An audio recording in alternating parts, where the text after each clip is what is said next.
Bapak Ibu, saudara-saudari sekalian, jumpa lagi dengan saya, Pendeta Victor Swakalune, melalui channel YouTube GKKA Bau-Bau dalam program Air Kehidupan bagian pertama.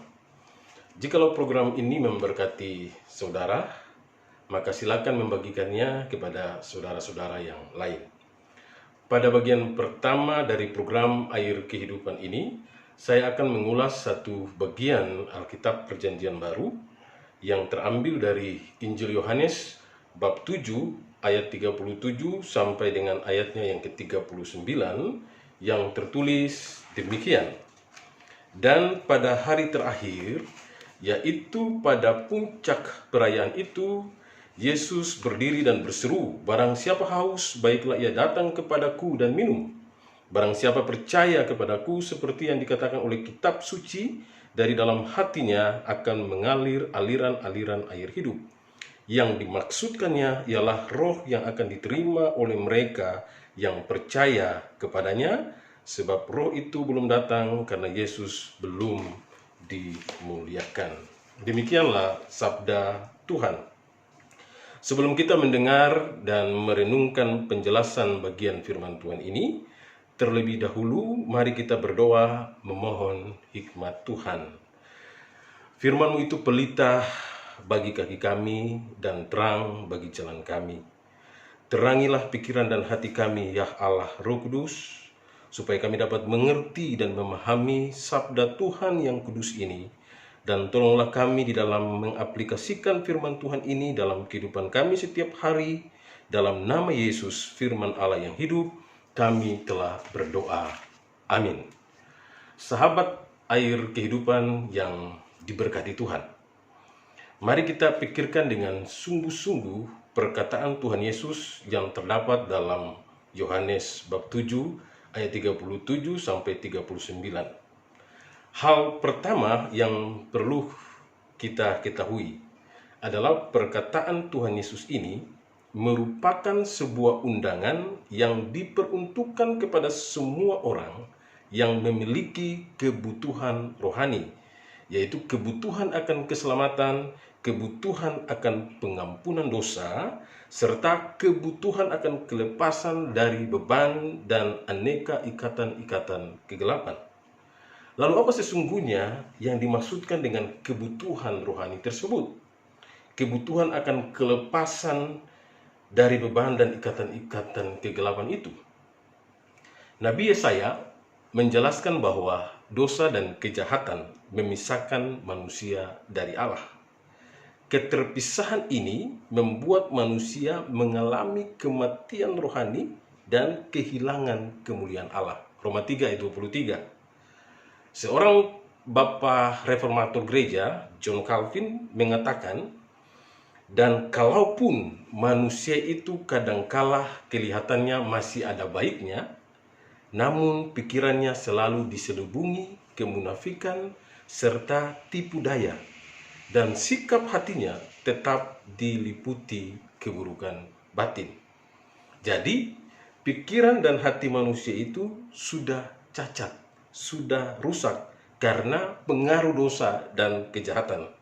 Itulah sebabnya Tuhan Yesus berkata, dari dalam, dari hati orang timbul segala pikiran jahat, percabulan, pencurian, pembunuhan, persinahan, keserakahan, kejahatan, kelicikan, hawa nafsu, iri hati, hujat, kesombongan, kebebalan. Semua hal-hal jahat ini timbul dari dalam dan menajiskan orang. Dan setiap manusia tidak luput dari dosa. Dan setiap orang yang berbuat dosa adalah hamba dosa. Nah, realitas inilah yang mengantarkan kita untuk memahami maksud dari perkataan Tuhan Yesus. Barang siapa haus, baiklah ia datang kepadaku dan minum. Nah, kata haus itu menunjukkan bahwa orangnya merasakan kebutuhan akan minuman yang menyegarkan. Seperti kita berjalan pada siang hari terik dan tiba-tiba kita sangat haus dan tubuh kita sangat merindukan setetes air. Nah, kalau seseorang tidak merasakan bahwa dirinya mempunyai kebutuhan rohani, kebutuhan akan keselamatan atau pengampunan dosa, maka ia tidak akan datang kepada Yesus. Tetapi siapapun yang merasa bahwa dirinya mempunyai kebutuhan rohani ini, maka ayat 37 ini merupakan undangan dari Yesus untuk datang dan percaya kepadanya.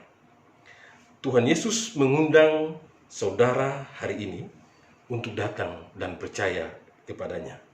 Nah, sahabat air hidup yang berbahagia, kata-kata datang kepadaku dan minum dalam ayat 37b artinya sama dengan kata percaya dalam ayat 38a.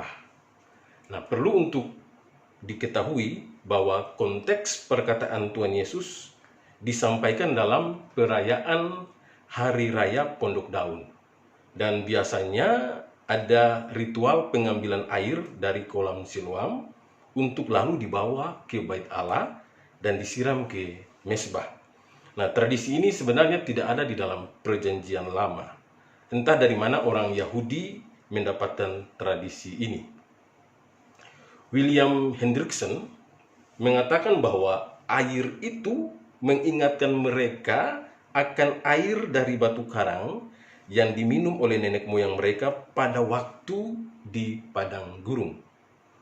Air itu juga menunjuk ke depan pada kelimpahan rohani pada zaman Mesias nanti. Nah, dengan hal ini sebagai latar belakangnya, Yesus mengucapkan ayat 37-39 ini, dan hal ini menunjukkan bahwa Yesus ingin mengalihkan mereka dari sekedar simbol, sekedar lambang-lambang ritual atau keagamaan itu kepada dirinya sendiri. Nah, sahabat air hidup yang diberkati oleh Tuhan, kalau saudara adalah orang yang hanya bersandar pada hal-hal yang merupakan simbol-simbol kekristenan seperti salib, baptisan, dan perjamuan kudus, maka datanglah kepada Yesus. Karena tanpa datang kepada Yesus, semua simbol-simbol itu tidak ada gunanya sama sekali. Nah, selanjutnya Tuhan Yesus berkata, dari dalam hatinya akan mengalir aliran-aliran air hidup. Ayat 38. Nah, hal ini menunjukkan bahwa orang yang mau percaya kepada Yesus itu akan menerima, pertama, menerima Roh Kudus. Dia akan dipenuhi dan dipimpin oleh Roh Kudus. Memang di dalam ayat 39 itu disebutkan bahwa akan menerima. Kata akan itu menunjukkan bahwa memang saat itu Yesus belum mati, Yesus belum bangkit, artinya karya penebusan itu belum tuntas diselesaikan Yesus. Yesus belum terangkat naik ke surga. Tetapi kata-kata Yesus ini memperlihatkan kepada kita satu nubuatan ke masa depan. Bahwa ketika orang percaya dan menerima Yesus itu, dia akan dipenuhi oleh Roh Kudus. Seperti yang dikatakan dalam Yohanes 1 ayat 12, semua orang yang menerimanya diberi kuasa untuk menjadi anak-anak Allah. Nah, dipimpin, dituntun oleh Roh Kudus, sehingga dengan kehidupan yang dipimpin oleh Roh Kudus itu menghasilkan buah roh seperti yang dikatakan dalam Galatia pasal 5. Kasih, sukacita, damai sejahtera, penguasaan diri, dan selanjutnya itu. Itu yang pertama.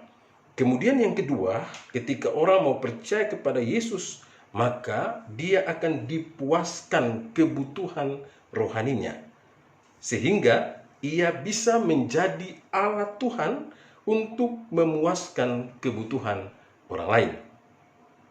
Leon Morris mengatakan, kalau kita sudah datang dan percaya kepada Yesus dan mengalami kepuasan rohani, tetapi kita tidak mau menjadi alat Tuhan untuk memuaskan kebutuhan rohani orang lain, maka kita seperti laut mati. Laut mati hanya menerima air dari sungai Yordan, tapi tidak mengalirkannya, sehingga kadar garamnya itu menjadi sangat tinggi, sehingga tidak memungkinkan adanya kehidupan di dalamnya. Nah, kita semua orang-orang yang telah datang kepada Yesus dan telah percaya kepada Yesus, kita semua telah menerima air hidup itu, maka marilah kita mengalirkan agar semakin banyak orang merasakan air hidup itu dan disegarkan oleh air hidup itu, yaitu Yesus sendiri. Dan kalau kita sudah menerima kepuasan dari air hidup itu, maka kita tidak perlu lagi mencari kepuasan, kebahagiaan yang diberikan oleh dunia ini. Karena kebahagiaan yang kita dapatkan, kesegaran yang kita dapatkan dari Kristus itu telah memenuhi segala hal yang menjadi kebutuhan kita dalam hidup ini. Tuhan memberkati kita. Amin. Mari kita berdoa. Bapa, terima kasih atas firman-Mu hari ini. Hamba berdoa supaya biarlah firman Tuhan ini menuntun kehidupan kami semua sebagai murid-murid Tuhan. Kami mengerti bahwa ketika kami datang kepada Yesus, kami percaya kepada Yesus, maka kami akan dipuaskan dalam seluruh aspek kehidupan kami. Berkati umat-Mu, berkati kami semua dalam menjalani hidup kami di hari ini. Dalam nama Yesus, firman Allah yang hidup, kami berdoa. Amin.